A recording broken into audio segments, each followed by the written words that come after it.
Па здрава е официјално, иако пола саат више си правиме муабет. Златко Ѓелевски ни е тука. Писател, критичар, филмски, музички, книжевен, компаративна книжевност има завршено и мислам дека многу повеќе ќе се фатиме на книжевниот дел отколку на филмскиот. Бидејќи познати генерално по работата со филм и со филмска критика. Ама овој книжевниот дел некако како барем имам таков некој впечаток дека не е доволно не му е дадено доволно внимание. И затоа сакав малку повеќе на тоа да се свртиме. И сега сакам малку да чепнеме некои работи пред запишувањето на компаративно. Со некои бейсик прашања типа зошто компаративно и како доаѓаш до запишување компаративно. И плюс некако сите со кои што снимавме до сега, сите се врзани некако со општа компаративна книжевност и некако така ми се затвара со тебе овој блок Циклусот на ОКК. Да. Супер. Фала ти многу најпрво што ме покани за да си го направиме овој муабет. Неформален, како сакаш, наслови го. Многу ми е мерак со кога можам да разговарам со луѓе кои што се многу добро запознаени со уметност и знаат посебно тоа ја што го творам. И убаво е кога од другата страна на интервјуата се наоѓам и мило ми е кога на мене ми поставуваат прашања наместо јас да ги барам прашањата и да ги малтретирам луѓето, така што ретка можност ми е овој привилегија, така што фала ти на почеток. Со што как? Најверојатно заради тоа што единствениот предмет во основно и во средно кој што сум сакал да го учам со страст бил македонски јазик и литература, конкретно повеќе литературата отколку јазикот. И најверојатно таа љубов кон пишаниот збор ја имам уште од мал. И единствено задоволство од сите тие предмети кои што сме ги имале биле тие лектири кои што биле дадени за читање и верувај кога ќе почнала годината веќе биле прочитани. Во мојот случај, така што не сум можел да се воздржам, така што летниот период конкретно бил наменет за тоа. Со оглед на тоа што јас сум потекло од израснат во Кичево, така што немам многу начини како да си го збогатам на културолошки моето растење во градот, така што книгата била од секогаш најдобриот пријател кој што ме дружил, барем во овие летни жеги, ако така ги наречем. А со нешто друго од уметност во основно во средно си се занимавал? Не беше развиена ниту една. Сум поднесувал поезија на литературни секции, ако нешто тоа менува, меѓутоа не дека некаков отчет имало или била реципроцитет од други, нити имало некакви си катчиња кои што биле развиени. Тогаш фигурираше едно списание Развигор, не знам дали си налетал на тоа, така што тоа било единствениот начин на кој што ќе може некаков пишан збор во некаква форма да се објави. Меѓутоа, за жал, не сум имал ни филмски секции, не сум имал ни книжевни. Немало многу простор за кој што младите на креативен начин би можеле да се изразат, така што конзумирањето на уметност ми било единствен начин, можност да стапам поблиску со процесот на изучување пред на уметност. Така што мал сум љубител на филмови и книга, така што од таму доаѓа и желбата да се твори во медиуми. Кога дојдеш во Скопје на студии, дали сам сега ова од позиција на некој што живеел тука и пред да студира, дали дали се осеќа таа разлика од некој развој на култура и на некакви културни политики од помал град и Скопје, и дали на пример сега кога се враќаш во родниот град, има некаков напредок од моментот од кога што си отишол. Бидејќи, окей, кај нас помалите градови не се толку културно развиени, тоа го знаеме. Јасно, централизирано е веќе. Да. Некои од поголемите градови во внатрешноста има колку толку развиена Така е, култура, некаква. така е. Но помалите градови речиси и да немаат. Каква е ситуацијата во Кичево во моментот кога Мајка на Персефона. добро. Не улетаа муавет. Ќе се случува, Да. ништо страшно. Флешбек од една 20 години сега правиме на нас. Ајде да видиме колку можеме сега да направам паралела тогаш. Огромна дискрепанца има и на културолошко рамниште и барем тогаш, зборувам пред 20 години, денес може би поразлично. Меѓутоа, тогаш беше постоечка таа разлика со оглед на тоа што во Скопје, во Средно, има многу поголема активност за промовирање и доближување на литература кон студенти. Без разлика на какви активности да има, пишување есеи, разработка на дела дополнително кои што се вон стандардите на препишаната литература за обработка, така што тука го почувствував тој јас, каде што одредени автори, кои што повторно назад се враќаме 20 години, не ни можев да ги најдам во градската библиотека и интернетот не беше, се разбира, развиен до тој стадиум да можам јас да ги пребарам тие книги. Може да замислиш и 5 години назад уште поригидно било и 5 години назад уште поригидно за генерациите кои што излегли од тој град или од кој да е друг град од државата, каде што не знам, еден господинов не беше достапен во библиотеката, например. Ајде од најрудиментарни наслови да тргнеме. Така што колегите прва година кога се запишав на факултет, веќе го знаеа тој автор, а не сум ја имал ни можноста да го читам. Денес ги имам прочитано неговите дела и ми менува тоа, меѓутоа стартната позиција на привилегиите кои што ги имаат студентите во главниот град е многу поголема и тука се чувствува можеби некаква несигурност кај студентите од другите градови кои што бевме, кои ете не ја имавме можеби таа можност или не беа добро снабдени библиотеките како во нашиот случај, каде што модерните македонски автори можеби не ни имаа доставено во крајот на 90-тите нивни дела, односно ранните 2000-ти нивни дела во библиотека. Така што тоа знам дека беше еден голем проблем кој што се надевам дека денес е анулиран и не постои со оглед на тоа што уште еднаш, ако го нема во библиотека, ќе го најдеш на интернет и обратно. Да. Па, јас не мислам дека проблемот со библиотеките е некако решен. Добро. Бидејќи и денес современите автори, освен во поголемите библиотеки, речиси да ги нема. Не се диспрезирани, сакам да кажеш во нив. Ги има низ библиотеките во Скопје, можеби низ поголемиве градови, но од некои автори кои ги имам конкретно барано во Кобис, Така.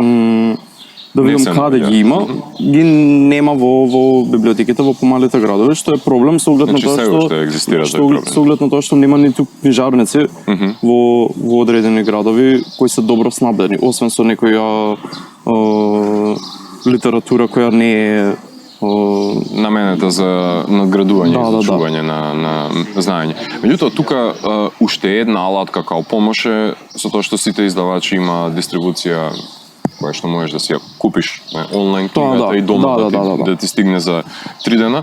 Така што мислам дека и тоа олеснува во Олеснува, процесот на наоѓање литература, меѓутоа очигледно е закржлавена некаде работата помеѓу соработката, што ни е најголем проблем очигледно во државата, и на тоа рамниште, помеѓу самите библиотеки и доставување на нови дела, заради тоа што тоа, например, би ги мотивирало некои млади кои што можеби сакаат да се изразат, меѓутоа не прочитале поезија на Андреј за да може да стекнат влијание од него и да речат као окей, има некој што мојата душа ја разбира, на рамниште на кое што никој друг не може да ме свати и така би се мотивирал, например, за да седне и да добие кураж и тој да твори, нели? Така, мислам дека тоа е многу важно за помалите градови.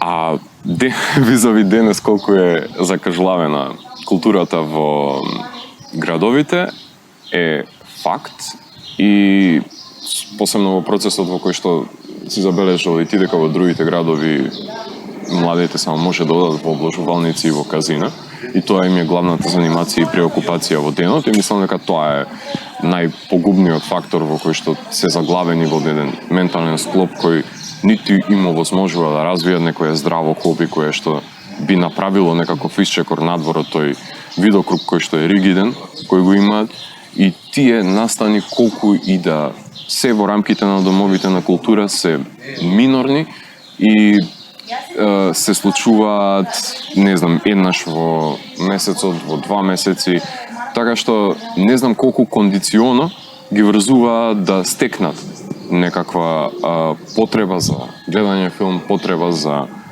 промовирање на некоја книга, да присуствуваат, да излезе надвор малку од таа челост на истите луѓе, истите муабети кои што ги врзуваат во самиот град, така што може би треба да се децентрализира и процесот на промовирање на културата и во најмала рака да започнат домовите на култура исто така да соработуваат помеѓу себе. Не е ова само проблем на библиотеките, заради тоа што, еве, например, снабдени се, колку толку снабдени се, ајде да речеме, помалите градови со проектори, колку се одржани, како се одржани киносалите, тоа е веќе дискутабилно, ама да речеме дека има некакви си основни во наводници услови за прикажување на филм и филмовите во најмала рака од македонските автори кога како кружат или имаат една проекција во, не знам, во 6 месеци и се сведува на тоа. Знае и тоа да биде дополнителен проблем заради тоа што одсеченоста на тој град од културното милје се чувствува и на тоа поле. Знаеш, ако веќе сите филмови кои што јас и ти имаме можност да ги погледнеме тука, делумно се на располагање на младите во тие градови, мислам дека ќе се развие здрава потреба за кршење на тој мајндфрейм во кој што се заглавени и дека ќе им покаже дека постои свет надвор од самиот град. Знаеш, нема да бидат до тој степен занемарени како што денес се случува со таа централизација за која што дискутираме. Така што секогаш ќе има генерации на млади кои ќе се бунтуваат против тоа. Нели, такви генерации јас сум излегол, такви генерации ќе излегат и многу други. Се. Треба и од друга страна тие да добијат соодветна поддршка од страна на институциите кои што се наменети да работат за културата, а не само да земаат пари дека наводно работат за културата во тие градови. Да, па, јас не би бил волку радикален, дека моментот интернет овозможува увид на секој во настаните што се случуваат во било кој град. Добро. И луѓе, ако не се случуваат настани во другите градови, доаѓаат тука на фестивали, на без разлика дали филмски, музички. Да, Македонија е мала, така да, што мислам лесно е да стигнеш од едниот до другиот крај. Се доаѓа од еден до друг крај, да. Не е до толку да речеме невозможно, но еве сега откако почнавме со култура бета и кога пуштивме некои конкурси за поезија, за проза, добивме многу материјали од луѓе кои не се во Скопје, а ние првенствено мислевме дека ќе се расшириме тука. И многу ни изненади фидбекот кој го добивме и многу прво не очекувавме дека до толку ќе може еден таков конкурс од некоја младенска организација која што толку почнува да се прошири. И видовме ствари колку е потребна таков тип на култура во места каде што ја нема. Но еве веќе 2-3 години како го работиме ова и сега откако почнавме со тие неделни прегледи на настани и секако нужно ги барам. Јасно, за да видиш што се случува во другите градови. Низ повеќе градови. Јасно. Гледам некаков напредок во однос на присуството на настани и во однос на организации, институции, фестивали кои се движат и во другите градови, кои веќе не сакаат да седат само тука, туку сакаат да се прошират и во некои други помали градови. Луѓето се жилни за култура и жилни се, да, и затоа моментот обложувалници казино е присутен и тука, кај што има култура. Да. Има достапна култура. Така. И мислам дека многу повеќе зависи од интересот на конкретен млад човек за култура, отколку што треба тоа да му биде некако наметнато. Да, можностите влијаат на колку ти ќе следиш културни настани, но мислам доколку сакаш, не треба тоа да е некој да ти го наметне за ти да бараш, особено за ти да одиш на некој културен настан. Особено сега кога е достапно да видиш што каде кога се случува и да отидеш. Така. Меѓутоа, кога имаш 10 казина и 10 обложувалници, еден културен дом, мислам дека несразмерно е за понудата. Тоа е проблем секаде. Да. Така е. Меѓутоа, тука имаш 10 културни домови каде што ти можеш да бираш, имаш различни настани кои што се случуваат во секој ден Тоа да. и се поклопуваат. Да. Тоа е така. Таму, ако, например, во помалите градови има еден настан, е многу попосетен отколку настаните што се случуваат тука, заради тоа што сите од градот доаѓаат за да го видат во најмала рака љубописно. Меѓутоа, недостасува и ангажманот во поглед на доближување на самиот настан и до тие луѓе, со оглед на тоа што еве филмот на кој што го имавте на отворањето на филозофскиот филмски фестивал се прикажуваше во Кичево моментот кога јас пристигнав во градот минатата недела вечерта, со тоа што јас, например, не бев информиран ниту еден начин, не дојде таа информација дека тој ќе се прикажува таму, како и луѓето со кои што се видов до самиот град, младите, кои што и тие не биле информирани, со оглед на тоа што нема настан, нема никаков начин да допре во таа Да, па не сум сретнал конкретно за некрстени денови дека игра некаде освен во кинотека. Една вечер во четврток минатата недела играше, со која што и самите млади не беа информирани за тоа, а на мене ми остана да им кажам треба ви мака зашто не го гледате, заради тоа што е визуелно ремек дело. Така што од друга страна можеби и потврлуваат самите домови заради тоа што немаат поактивна кампања за да бидат погласни за разлика од останатите, ајде да ги наречеме влијателни фактори во самиот град за промовирање на што и да е. Така што мислам дека не доаѓаат доволно добро информациите до младите, не само да треба тие секој ден да ги проверуваат. Така, едно е култура бета ако треба да ја отвориш страницата за да ги видиш информациите, и тој самиот ти кажеш дека да, можете вие да покриете во главниот град. Ако и до тебе не дојде информацијата како што нема дојдено дека некрстени денови игра, не би знаел, така? Истиот тој проблем во самите градови се случува, така што недоволен маркетинг, недоволно промовирање е значаен фактор и мрзата очигледно како еден од главните фактори за Да, па добро. Генерално незаинтересираноста на вработените и они кои ги раководат тие културни домови. Така. Влијае на ова. Мислам и тука некои помали културни, карше мојава зграда каде што живееме, културниот дом Кисела вода, кој го направија пред 7-8 години, го реновира и го направене добро и опремене со и театарска сала, веројатно има и опрема за проекции. Тој културен дом нема апсолутно никаква програма. Да.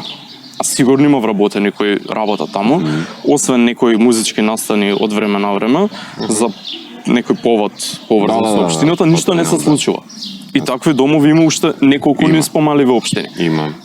Кои не служат за ништо, стојат така само, а имаат потенцијал да развиваат некаква културна програма која би служела за локалците кои живеат околу тој културен дом. Така, мислам дека Синедес која има проекции во најразлични делови на Скопје ја ангажира и таа сала, да. И тоа последен пат беше кога јас сум запознаен дека активно се случувало нешто во поглед на ангажирање на помалите поранешни киносали или како да ги наречеме, така што жално е неодржувањето на просториите кои што имаат услови да нудат културно надоградба на еден народ. Мислам дека сите губиме со тоа, ама да се надеваме дека ќе се смеат тие работи.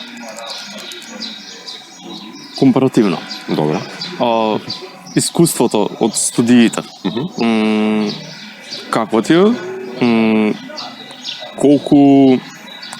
Колку имаш земено од компаративно? Добро. Колку ти има помогнато во изградбата на човекот кој што си и со тоа што се занимаваш седенес. Многу има удел во воспоставување на тој рветен столб на се што ќе се пишува, сум го пишувал и ќе го пишувам во иднина, заради тоа што тоа е познавање на се што се создавало во литературата, што има огромно значење, се разбира, за секој автор, за на многу пократок пат да дојдеш до тие столови на кои што се темели модерната литература. Така што за мене е од круцијално значење изучувањето на литературата во рамки на самиот факултет и ми помогна да не правам грешки кои што други пред мене ги правеле во поглед на пишување.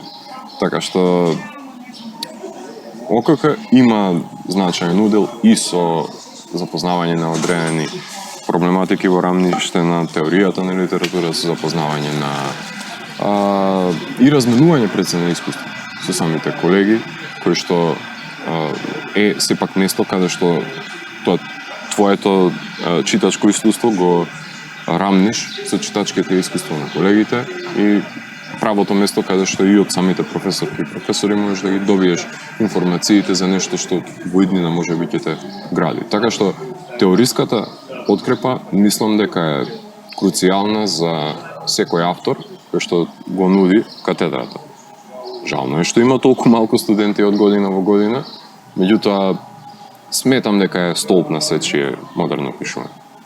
Кој што секој автор кој што планира да се занимава со дали е поезија, дали е наратологија, дали е драматургија, мислам дека е правото место за изучување на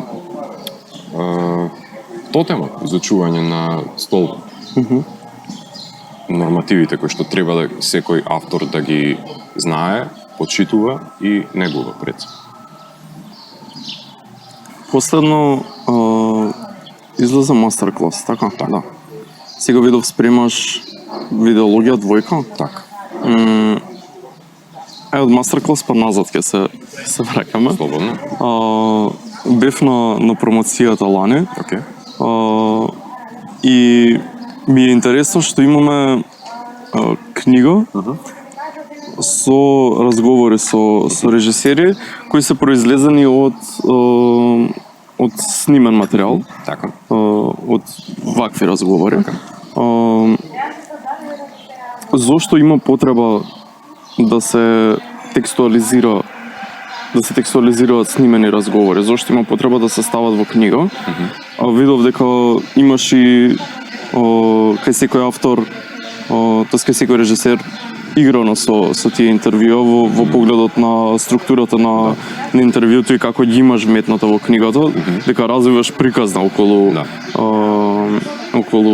муабетите. Така. Најде прво зошто потребата да се стави тоа во книга, бидејќи трендот барем денес е да се слуша, не да се чита. Јасно, и таа опција се уште ја има. Да. Таа не е изоставена. Не е исклучена секако. Не е исклучена и сите тие интервјуа може да се преслушаат, има линк во самата книга, што може да се преслушаат. Меѓутоа, друга димензија добива кога ќе се прочита, заради тоа што тоа се долги интервјуа кои во ниту една пишана форма, во поглед на весници, во поглед на магазини, не може да завршат. Значи, ги кршат нормите со својата структура да се најдат на хартија во поглед на дали е месечник, дали е годишник, дали е дневен печат. Значи, тие не одговараат во таа форма. Така што, единствен начин во кој што јас сметав дека треба да се даде отчет на сето тоа што се правело во 90-тите, во самостојувањето на нашата држава и авторите кои што создавале тогаш, е во форма на книга кој ќе добие долготрајност тоа што тие го имаат направено. Значи, беше еден начин на овековачување дека нема филмот започнато во Македонија од вчера, туку постои и од порано. Ова авторите кои што се застапени таму се од 90-тите, значи од осамостојувањето и твореле строго во 90-тите години на минатиот век, кои според мене го имаат модернизирано домашниот филм и го имаат допрено духот на времето во кое што творен. И сметам дека е некаква основа каде што модерниот македонски филм може да се темели. И мојата потреба, лична потреба, беше да завршат во книжевна форма, заради тоа што новите автори да не си земаат сила дека тие се ad hoc, алфа и омега и екс нихило направиле нешто што претходно никој друг не се осмелил да го направи, заради тоа што сметав дека овие дела имаат скршено калапот на тоа како филмовите во 70-тите и 80-тите се создавале во нашата држава и како во 90-тите направиле таа спрега со светот, заради тоа што Македонија не живее во вакуум, туку е во контекст на останати земји од Европа и светот, така што јас имав потребата лично да ставам некаков си темел за тоа што се создавало и е значајно во македонскиот филм во 90-тите и тие разговори, како што и самиот напомена, има едно поигрување со документаристиката со оглед на тоа што и ова е процес на архивирање, на земање на интервју, кое што си има своји парадигми и нормативи во рамките на документарниот филм. И мене ми беа многу податливи самите разговори, заради тоа што со секој од авторите со кои што разговарав, има свој начин на говор. Знаеш, некој е по ригиден, некој е по-експлицитен, некој е по-нападен, некој е по-повлечен, некој е по-поетичен, некој е по-дескриптивен. Така што сите ми одговараа на некој начин на секој подобие на документарниот филм и различна форма и затоа ги структурирав на тој начин. И монтажно се играв во начинот на кој што јас ги поставувам прашањата за да одговараат повеќе можеби на тој калап. Не чепкам ништо во нивните одговори, тоа може да си го видат и затоа ги ставив и самите аудио траки. Меѓутоа во калапот во кој што се ставени си земав право да монтирам. Кога правиш интервју, со било кого, Добро. си многу темелен, се гледа дека истражуваш кога се подготвуваш за секој интервју и обично интервјуата траат со саати. Тоа се многу долги интервјуа, што од една страна е одлично. Од друга страна некогаш знае да биде и премногу. Така е. Но не знам, имам впечаток за тебе дека таа екстензивност е некако карактеристична. И кога гостуваш и на филозофски филмски и оваа година и лани, тоа бе едни од најдолгите излагања, бидејќи и мислам дека тоа е поради темелност. Сега те пофалив. Знам. Чекам прашањето. Да, прашањето ми е дали може да се дослушаат тие интервјуа, дали се направени за едно слушање, дали која е целта на толку долги интервјуа и какво влијание имаат врз какво влијание сакаш да направиш врз слушателот, врз оние кои те следат редовно или кои те наоѓаат случајно поради некое конкретно интервју. Во едно седнување не можеш да ги преслушаш сите и исто како што не можеш цел том на некој автор од руска книжевност да прочиташ во едно седнување, не дека се споредувам со нив, меѓутоа паралелата е иста. Ако некое дело е габаритно, како и да е напишано, не дека во едно седнување можеш да го прочиташ, така?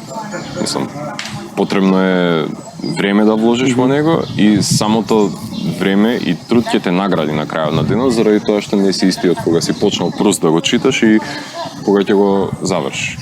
Така што најчесто луѓе ги откриваат врз основа на авторите кои што сакаат да ги слушнат, од типот на ако сакаш нечија филмографија од некој автор заради што ти е пријател или ти сакаш едноставно неговите филмови да ги гледаш, да тој начин ја откриваат мојата емисија и преку засебни автори продолжуваат понатаму да истражуваат ако им се допаѓа или не им се допаѓа тоа што го слушнат. Темелноста доаѓа од потребата да биде слушнат гласот на авторот, барем јас тоа го чувствувам. Значи, ако површно се гребе во нечие дело, мислам дека не му прави никаква услуга тоа на реципиентот, слушател, читател, гледач, како сакаш наречи го, заради тоа што би се гребела само површината и ништо суштинско и субстанцијално не би се добило од самата творба.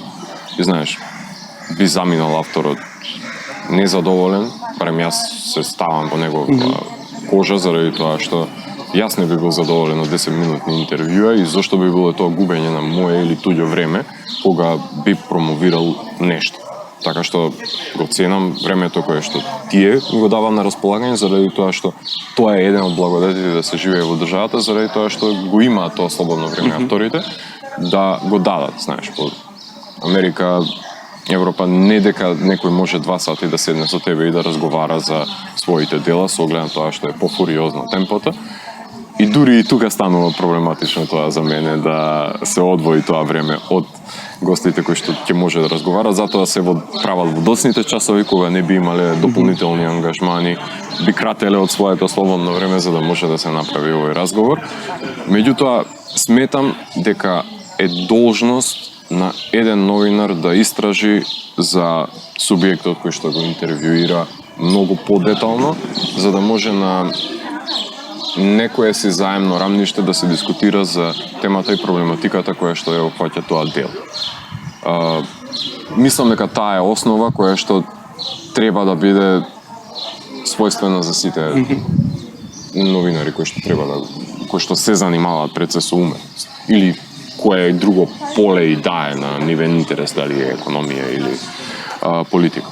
Сметам дека треба да се испочитува авторското дело и да се тргне како читател во дадена ситуација или да се тргне како истражувач на туѓата творба и да се дојде до некаков си заемен јазик кој што да, кога ќе се нурнеш во едно дело и сам ја знаеш, за 15 минути нема да излезеш толку брзо. Така што екстензивноста се должи на потребата да се дискутира за некои длабински и суштински проблеми кои што ги има авторската творба, каква и да. Колку се отворени македонските режисери за ваков тип на интервјуа, на истражување на нивното дело, на дискусија за нивните дела? Па не ја има толку многу можности, со оглед на тоа што не се остапува простор во македонските медиуми доволно за култура и се сведуваат интервјуата кои што ги даваат на тие паушални 10-минутни прашања и ова им доаѓа како конечно некој има да не сослуша што имаме да кажем. Така што има доста автори кои едва чекаат во најситни детали да разговараат за тој филм кој што го снимале 5-10 години од нивниот живот и обсесијата која што имале додека ја прават, да ја изложат. Од помладите автори доаѓам до проблемот каде што не се подготвени да разговараат 2 часа и не ја имаат кондицијата да одговараат на тие проблематики кои што можеби нивните дела не ги проследиле до тој стадиум и можеби не ги забележале тие паралели кои се обидувам да ги направам. И останувам можеби по сиромашен во страна на нивните одговори во поглед на тие прашања. Така што се случува некогаш, пак и тоа зависи од карактерот на човекот. Некогаш се случува и со јаже да треба да влечеш зборови, а некогаш се случува само да стиснеш рекорд и авторот пола саат да објаснува за проблематиката со која што суштествува во неговата творба. Така што пак од карактер до карактер зависи, ама најчесто е таа поделба на поригидноста на младите автори, по повлеченоста, по интровертноста за разлика од тоа повозрастните автори кои што сакаат да ти објаснат како се снима филм. А кој автор ти бил најголем за предизвик, да речеме? Или за кој најмногу си се измачил да подготвиш? Тие што има најмногу филмови, значи тие што имаат или кој ти е, не знам, омилено интервју?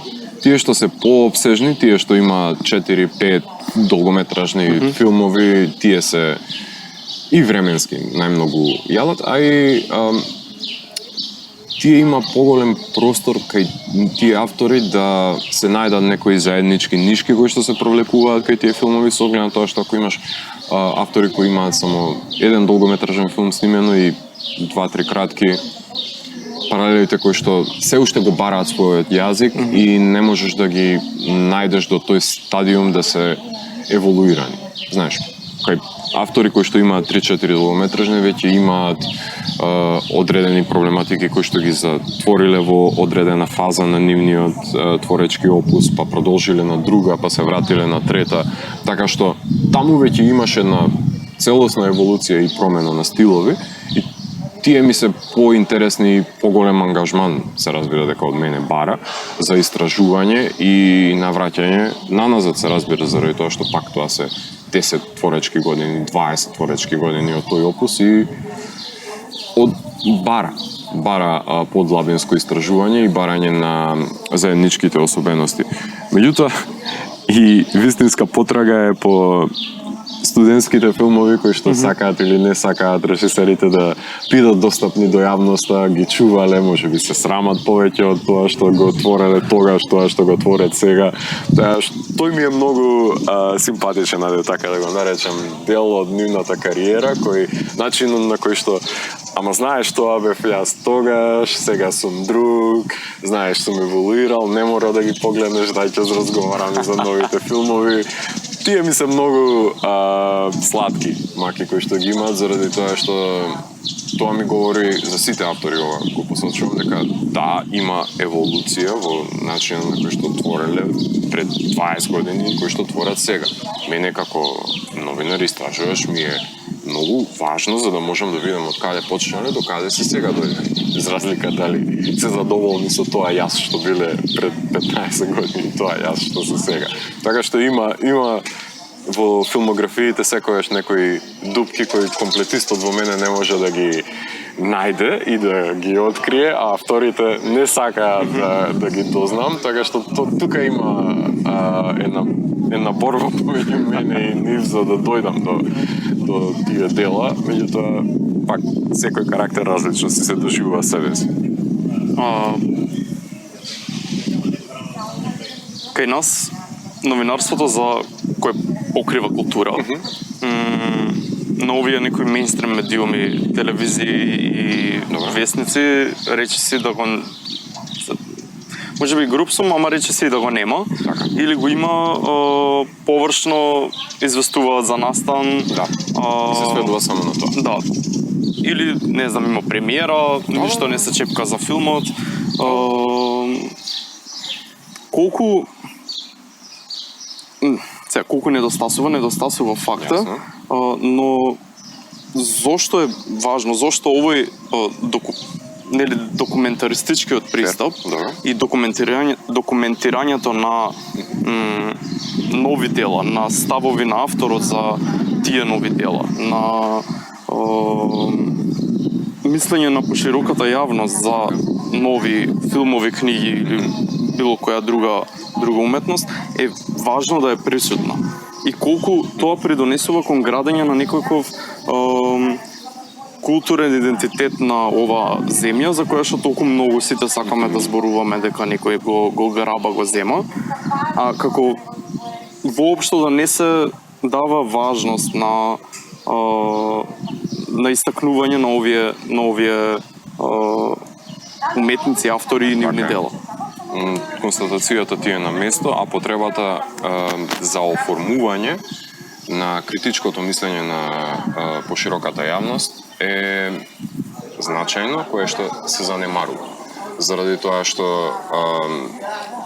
ако се прочита само известувањето кое што сите го има добиено од новинската агенција во која што работа не менува апсолутно ништо за збогатување на културолошкиот идентитет и како и да го наречеме, културолошкото милење на една држава, заради тоа што не се воспоставува никаков диалог помеѓу делото и реципиентот. Значи, се губи таа нишка која што е значајна, затоа што делата не се создадени во вакуум. Ниту еден автор не твори од ништо во ништо. Значи, во моментот кога, барем јас сум уведен, во тоа дека авторот кога ќе го објави своето дело, тоа престанува да биде негово и тоа е дело на тој што го восприема. Така што мора да се воспостави таа нишка за одекот кој што ќе го има тоа дело во културата.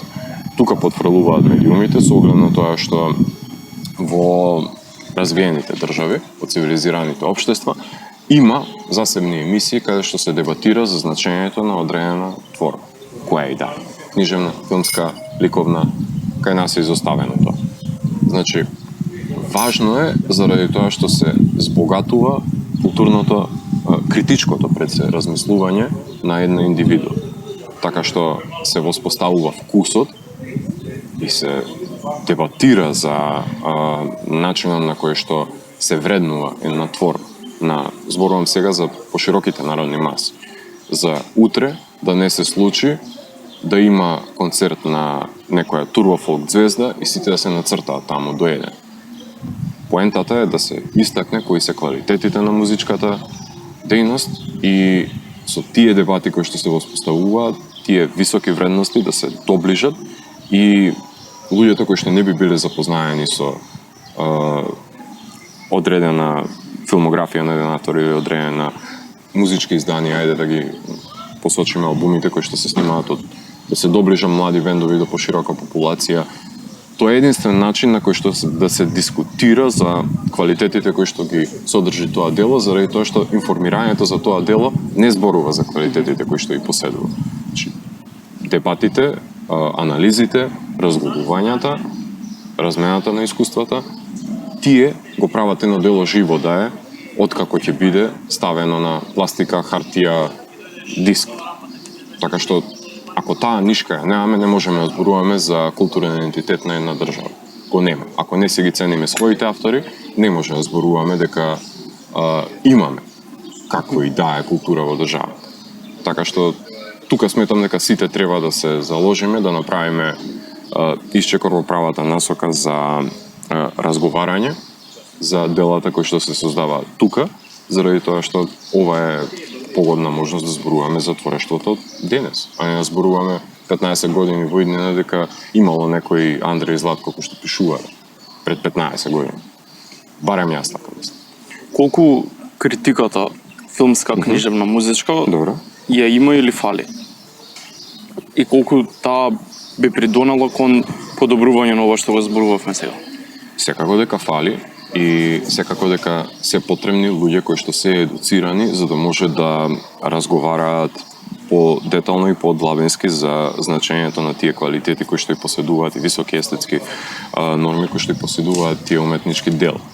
Значи, ако лаички се придржуваме за одредено дело, пак се враќаме на информативно пренесување на податоците кои што сите ги добиваме. Така што потребно е познавање на алатките за деконструкција на една творба и тоа е задолжението кое што сметам дека критиката треба да го има, да биде еден од тие филтри каде што нема да може шунтот и кичот да бидат гласни до тој степен да ги заведат, ајде така да ги кажеме, широките маси и тука сметам дека е еден од тие здрави столбови на критичкото размислување каде што високите естетски норми и вредности критичарите задолжени се да ги испочитуваат за доброто на читател. Значи тие не работат за доброто на авторите исклучиво, заради тоа што тие се должни да дојдат до вистината за доброто на читателот и да му помогнат рецепиентот, во најширока рамки, најшироки рамки замете го тоа, да му помогнат да гледа низ прсти на тоа што се создава во самата држава, за да не дојде, што еднаш ќе посочам, со злоупотреба на масовните медиуми, на одредени автори кои што не ги содржат овие квалитети, да се прошират во големи рамки во самата држава и да дојде до една дистопија во која што нема да се знае што е квалитет, а што не е. Барем сметам дека тоа е функцијата на критичарите, кои што секако дека се дефицитарни, секако дека се ставени на маргините, меѓутоа се четвртиот дел од создавањето на една творба која што стои помеѓу авторот и восприемачот и мора да ги има, ако ги нема, ќе се соочиме со многу проблеми. Видеологија е збирка филмски критики, филмски есеи. Така. Некако филмската критика како да е најзастапена од било која друга. Да, Имам таков впечаток. и си во право со тоа. И обично кога ќе излезе нов филм на некој наш автор, XY, да. има дузина критики, но повеќето не се фокусираат на конкретно дело. Некако како да се фаќаат за некој конкретен успех што некој автор некогаш го имал, Добро. и новото дело го ставаат во контекст на тој успех. Добро. И се коментира повеќе биографијата на авторот, Отколку самото дело. отколку самото така. дело. Добро. И колку тој е морално во ред или не, Добро. во контекст на општеството, и што тој во контекст на неговата морална вредност ни кажува преку филмот. Така. Некако како да се утнува поентата со тие критики. Така. Тоа се должи повеќе и на егото на критичарот, и тоа не говори за самиот филм, како што самиот многу добро посочи, туку говори повеќе за ставовите кои што сака да ги наметне и истакне самиот критичар, тоест рецензент по дадената ситуација. Тоа се должи на непрофесионалноста, тоа се должи на нестручноста за тоа што треба да го работи, односно негова цел е да го анализира делото, а ако веќе сакаме да правиме контекст на творбите, тоа може да се направи и компаративно наназад, нели, со опусот на авторот, меѓутоа тоа е само еден елемент од алатките кои што може да ги употреби критичарот, заради тоа што тоа дело може да се спореди и со актуелните дела од филмската индустрија во цел свет, во Европа. Ако нели критичарот е запознаен што се случува со филмот во светски рамки, и тоа ми е паралелата која што јас со видеологија се обидувам да ја направам, дека што се создава во светот, да се направи паралелата со тоа што се создава тука. Заради тоа што тоа е причинител зошто, например, голем број на македонски филмови се одбиени од фестивалите каде што се прикажани овие филмови за кои што јас сакам да ги рецензирам, заради тоа што имаат одредени проблематики кои не се свесни, можеби, или не сакаат да ги прифатат авторите на нашите филмови зашто се одбиени на тие фестивали, кои што се проблематики кои ние критичарите би им ги кажале истите тие симптоми кои што ги имаат, поради кои што ги одбиваат.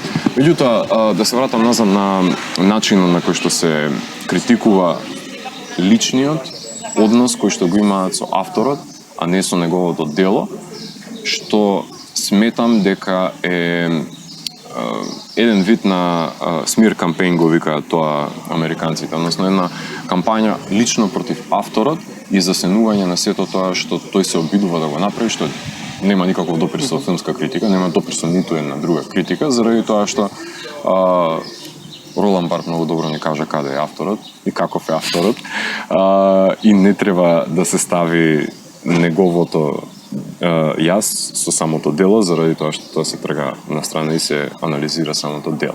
Ако има начини на кои што да се дискутира за проблематиката на самиот автор, меѓутоа тоа е во рамки на историографија и не е во рамки на анализа на самата творба. Така што треба да се направи таа дистинкција кога критичари ќе седнат да напаѓаат, да атакуваат некој автор, заради тоа што прво сметам дека е непрофесионално, второ не прави никаква доблест или добродетелство за самото дело. Не се анализира делото, се анализира персоната, личност. Тоа го имавме истиот проблем, го имавме се случи на Канскиот фестивал, каде што сите прашања од критичарите на пресот на новиот филм каде што глумеше Џони Деп на отворањето на фестивалот беа посочени за тоа како тој бил избркан од Америка и како биле затворени вратите за него во Холивуд и како тој се чувствува после судењето. Мислам, ниту едно прашање не беше поставено за филмот. во кој што тој го глуми францускиот крал. Мислам, и зошто бил избран филмот да го отвори фестивалот. Знаеш, повеќе се атакуваше неговата персона, личност, кој што не ни беше тој режисерка на филмот. Ни едно прашање не беше поставено за тоа. Така што ова е проблематика со која што се обседнуваат не само во нашата држава, туку и во цел свет. Меѓутоа треба да се направи таа разлика помеѓу авторот и авторството. Еднаш за секогаш да се разграничи и реваншизам да не се практикува во самата филмска критика. Мислам, ниско е, понизно е и не си правиме услуга на себе си. Барем јас не го практикувам тоа во моите рецензии и им го посочувам тоа за автори кои што прилично лошо се однесувале со мене, нечовечки, нехумано се однесувале.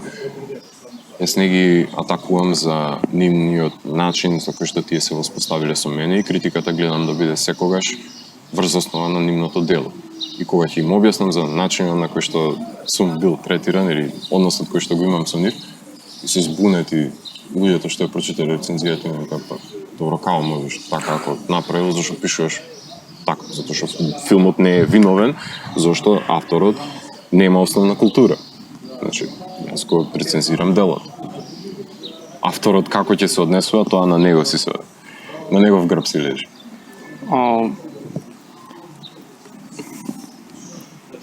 Не знам дали да го правиме ова, ама ајде. Ајде, ќе го направиме. Каде сакаш сакам да направиме сега ова може малку неблагодарно да е од моја страна, ама ќе го поставам како прашање. Сакам да направиме едно, тоест да поминеме низ неколку последни нови филмови. Добро. Од македонски автори. Ме интересира мислење за конкретни филмови. Добро, кратки црти ќе го добиеш за да не одолговлекува. Да. Може така? Пошто? Мислам, ме интересира Некрстени денови, Кајмак, Мими и преекспонирано беше. Така, да. На Елеонор. Да. Добро. Посочиме Некрстени денови дека има одлична визуализација. Мислам дека еден од подобро снимените тоа се оправи црно-белата фотографија и локациите на кои што се избрани, начинот на кој што е кадрирано, така што филмот сметам дека има фотографија која што треба да се стремат и другите домашни автори да ја поседуваат.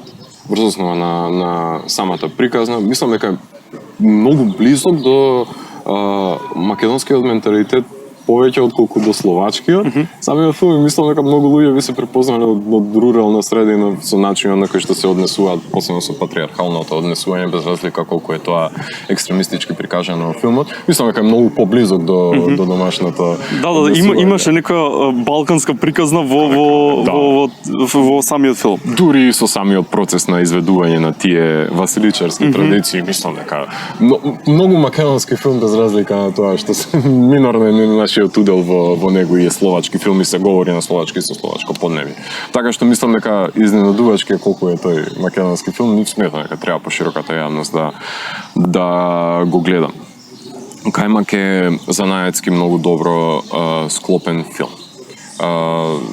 Созреалноста на авторот е забележлива и е во, барем за мене, е во дослух до начинот на кој што ја гледаме можеби повеќе азиската кинематографија денес со проблематиките на семејството кој што допира и самиот автор во тоа дело.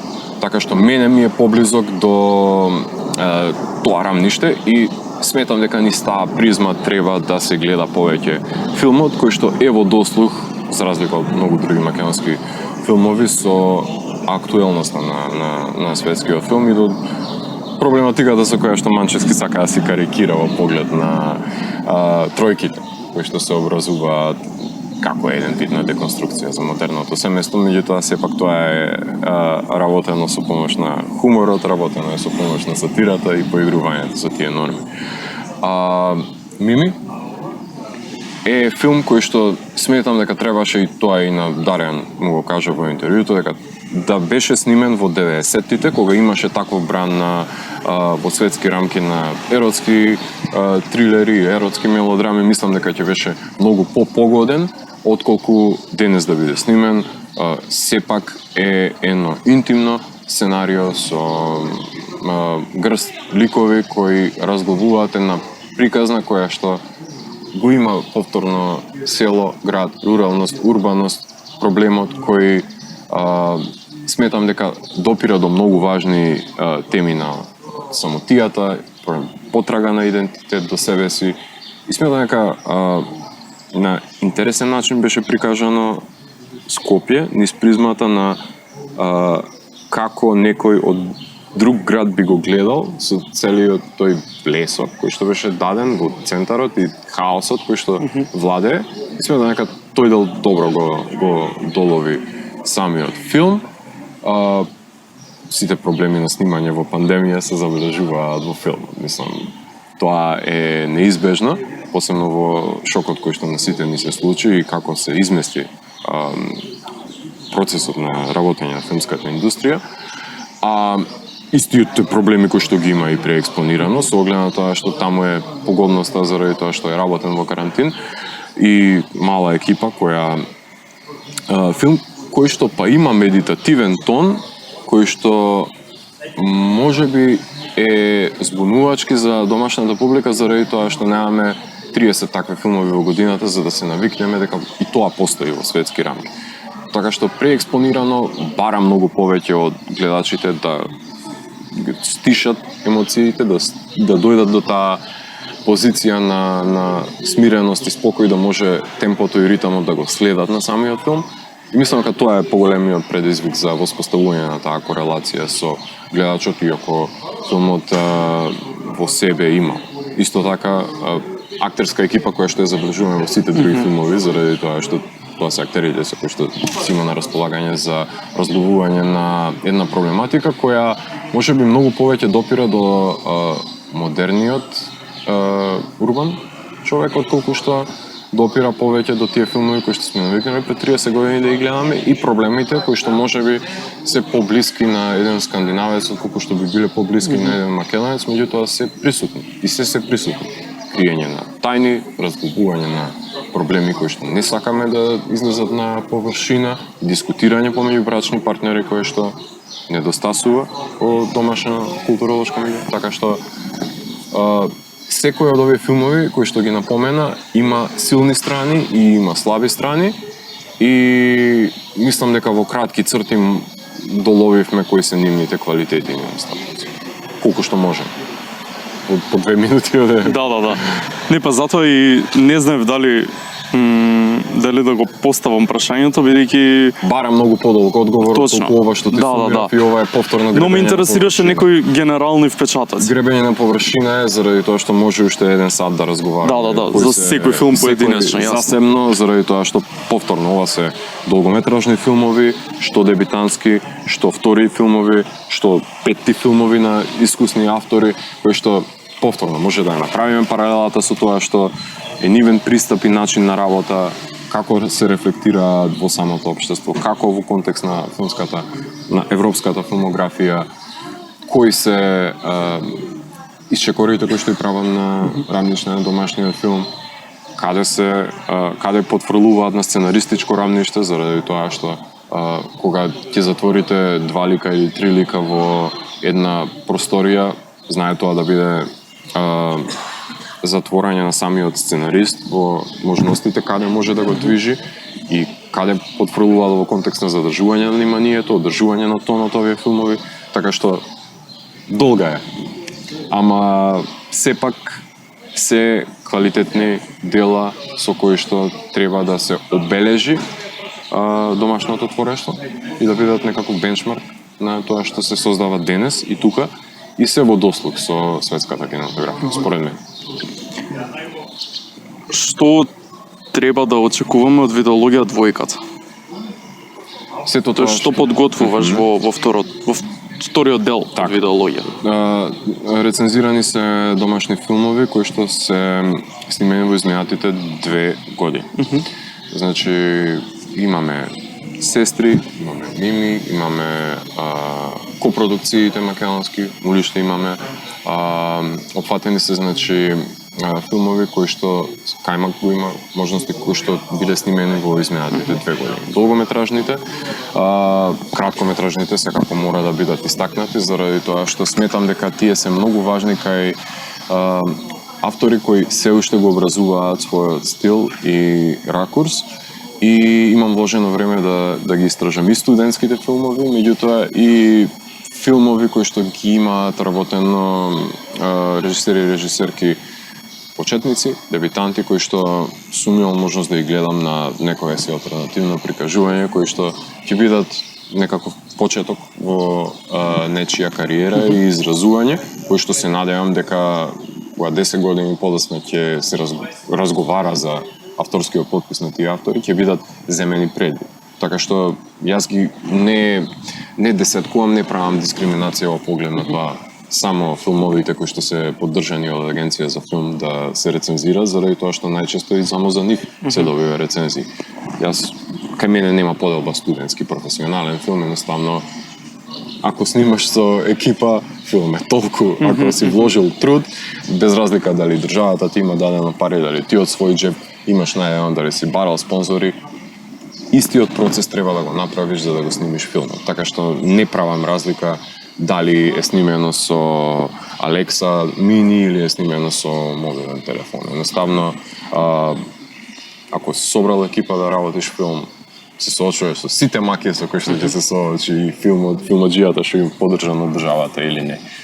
Така што тоа ми е целта пред се со видеологија да ги ставам во исто место авторите кои што можеби во иднина ќе разговараме, идните Манчевски, идните Иво Трајков, идните Даријан, идните Елеонор.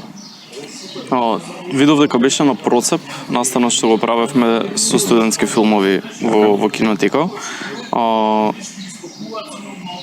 Какво е според тебе студентската продукција на филмови?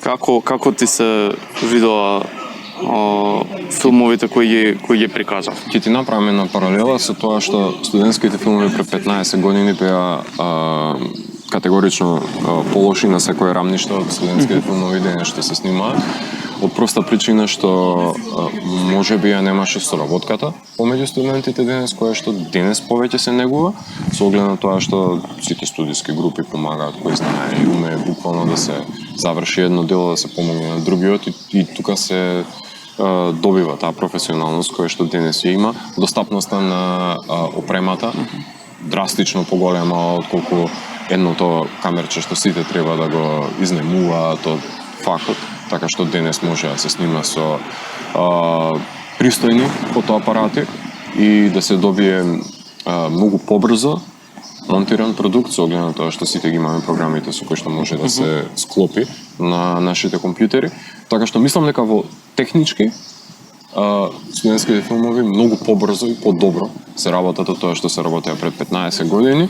Секако дека потврдувањето во рамниште на сценариото го имаш тогаш, ќе го имаш и денес, со оглед на тоа што тоа се автори кои што се бараат и треба да експериментираат моментално, за да ги надминат тие болести факултетски кои што ги имаат, за да се кристализираат како автори во иднина и да не ги повторуваат грешките кои што би ги правеле сега. Така што за мене како гледач ми е многу важно да ги видам тие нивни потреби реализирани во овие творби, каде што може тоа да го забележам на изборот на филмови кои што беа присутни таму, каде веќе имаш автори кои ги интересираат одредени проблематики кои што се специфични за нив и мене ме интересира како тие автори во иднина дополнително ќе ги разработат.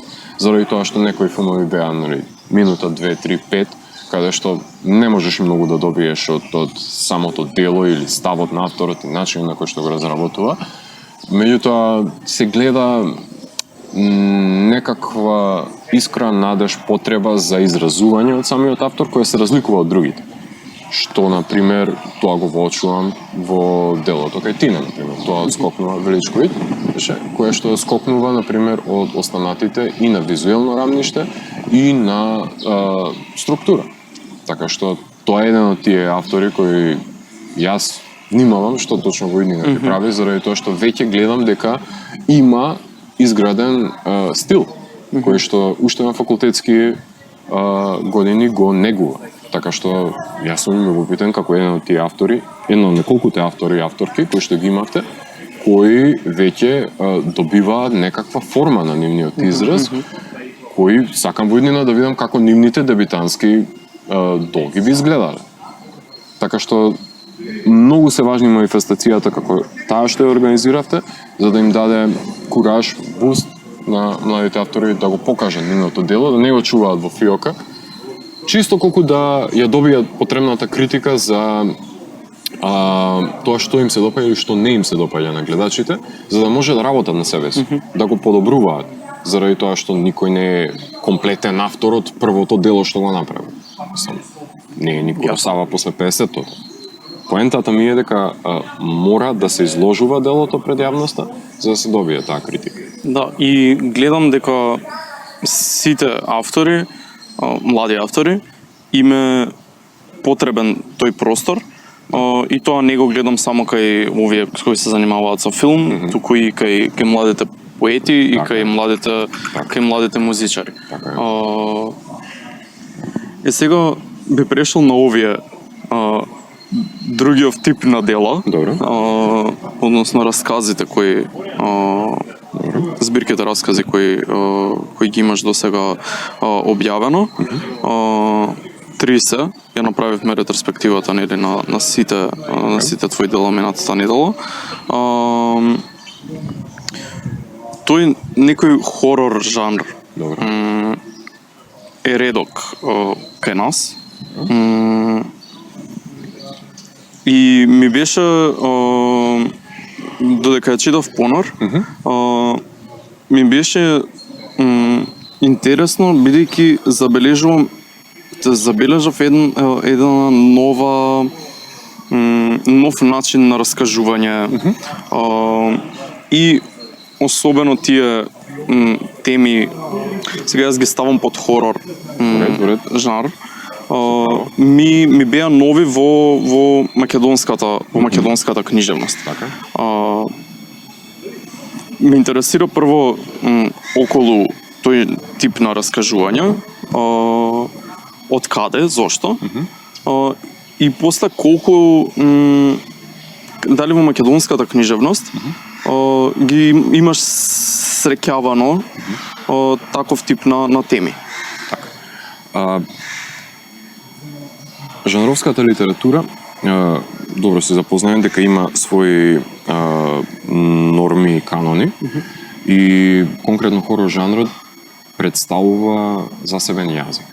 Истото се важи и за научна фантастика, истото важи и за трилер жанрот, кој што си има своји конвенции, кои мора да се испочитува доколку се класифицира едно дело во најширока форма како и да може да се стави во жанровски рамки. Меѓутоа, во поглед на моето пишување е во корелација со самиот хорор жанр, меѓутоа, за да пишувате хорор раскази или новели или романи како и да е, треба да бидете запознаени со останатите жанрови и останатите стилски формации, заради тоа што би биле површни делата, доколку само би се базирале на лик кој што ќе се соочи со некакво надприродно или насилен чин и ќе исчезне толку. Важно е да се знае да се воспостави драматуршка структура, важно е да се знае да се изградат ликовите, значи буквално хорор жанр се разликува со самиот начин на екзекуција во поглед на продирање во тие мрачни делови на човечката душа кај што другите жанрови не допираат. Тоа е една од повеќето дистинции кои што ги има таа жанровска литература, која што не се плаши, например, да вметне и надприродни елементи, како што тоа знае научна фантастика, тоа што знае и одреден трилер жанр, да го стави во контекст што не е толку често во останатата македонска литература. И проблемот тука се јавува со појавувањето на жанрофобијата, поради која што јас сум најголем непријател. Заради тоа што се става жанровската книжевна форма како најниска во пантеонот на литературни дела, дека не поседува високи естетски рамки, без разлика на тоа што хорор елементи имале врвни автори од од минатото па се до ден денес, значи елементи на хорор жанрот имале дури ако гледаме ни става призма и Шекспир во употребата на смртта и како ја се фатални неговите ликови, употребата на надприродните битија, калибани, деформацијата, така што постои од секогаш во жанровската литература постоела.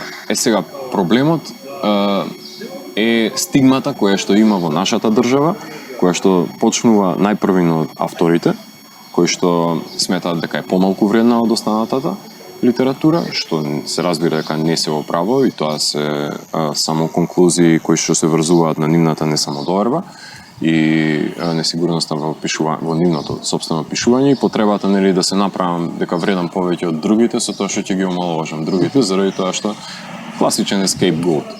Знаеш, ако се случуваат убиства на средношколци, видеоигрите се виновни, не е образовниот систем или не грижата од родителите, знаеш. Истиот проблем се случува и во жанрот во самата наша држава и несмелоста на авторите да се пробаат во него заради тоа што ќе бидат ставени на една пониска лествица за разлика од другите, што сметам дека е стигматизација која што не е оправдана заради тоа што секој друг жанр има квалитети и неквалитети. Познавачите може многу јасно да ја направат таа дистинција. Така што љубовта кон мене се разви конкретно кон истражување на како можам јас со македонскиот јазик да се изразам во рамките на тие жанровски конвенции.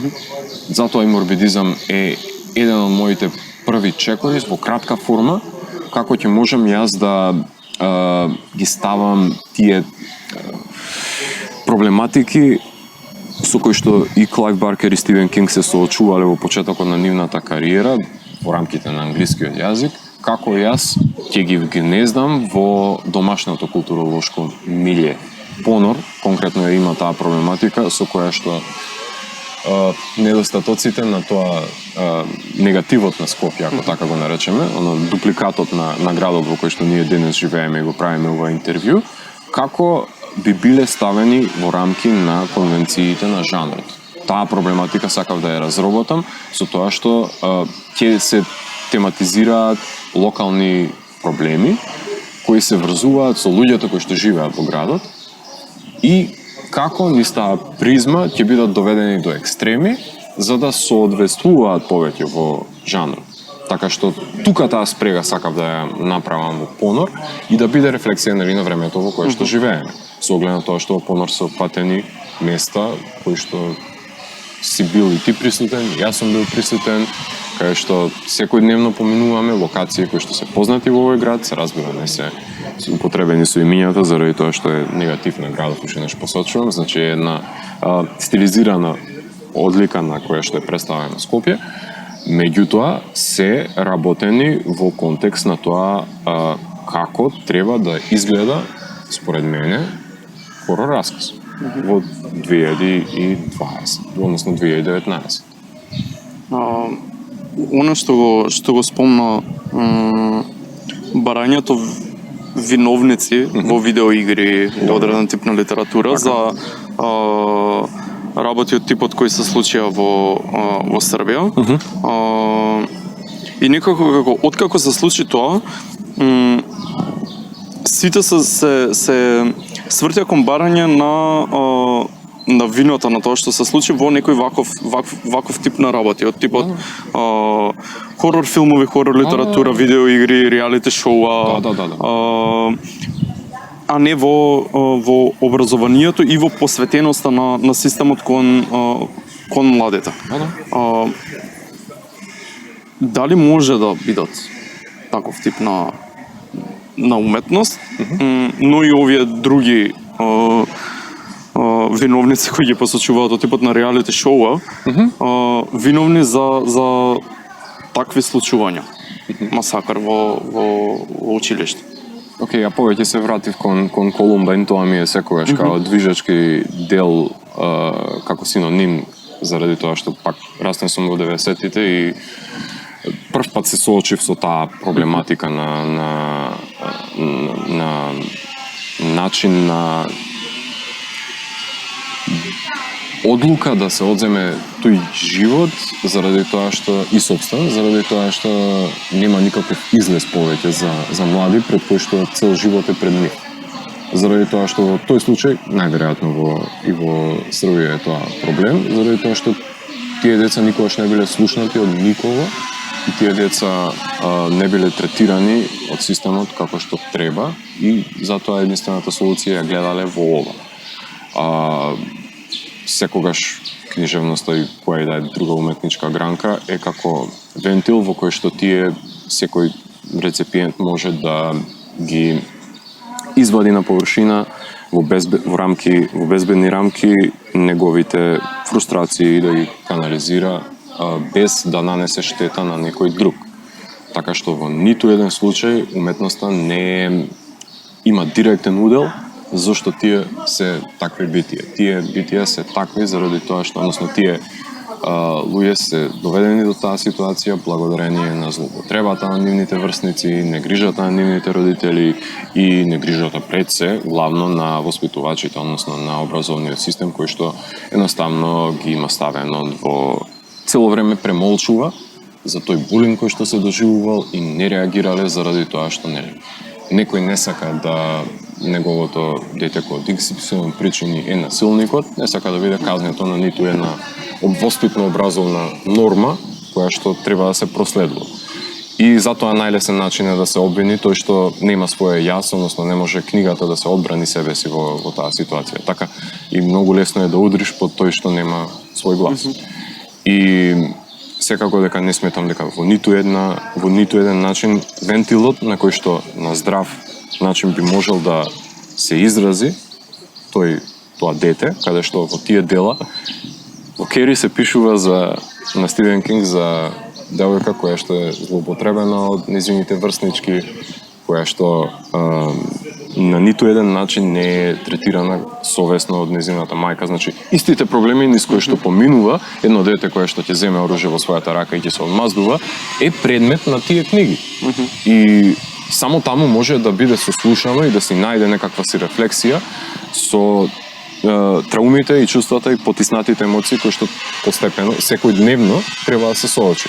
Така што прстот да се покаже на тоа дело кое што е единственото кое што го сослушало, сметам дека е крајно дегутантно. Така што комплексна проблематика е и сметам дека сите треба да обрнеме внимание да ги се сослушаме едни со други, а не да бидеме гласни за да ги истакнеме аномалиите на собственото его, туку да воспоставиме диалог, здрав, разумен диалог, каде што ќе се скрши таа нишка на узурпатори, жртва еднаш за секогаш и ќе се сослушаме зошто тие фрустрации се дојдени таму да бидат такви какви што се. Јас тука би привршувал. Добре. Фала ти уште еднаш многу што прифати нели да го правиме овој месец и фала ти уште еднаш за муабетот. Мене ми е интересно секогаш и да те слушам и да те читам. И се надевам на тие што ќе го слушаат ова дека ќе им биде интересно. Многу ти благодарам што ме покани уште еднаш да продискутираме за овие теми. Ретка можност ми е да разговарам за моите дела, ако може така да се наречат, и сакувам многу успех и култура вета да достигне до сите млади на оваа држава и да ги мотивира да ги изразат нивните творечки пориви во рамките на сите манифестации кои што ги создаваш и работиш. Фала. Фала ти.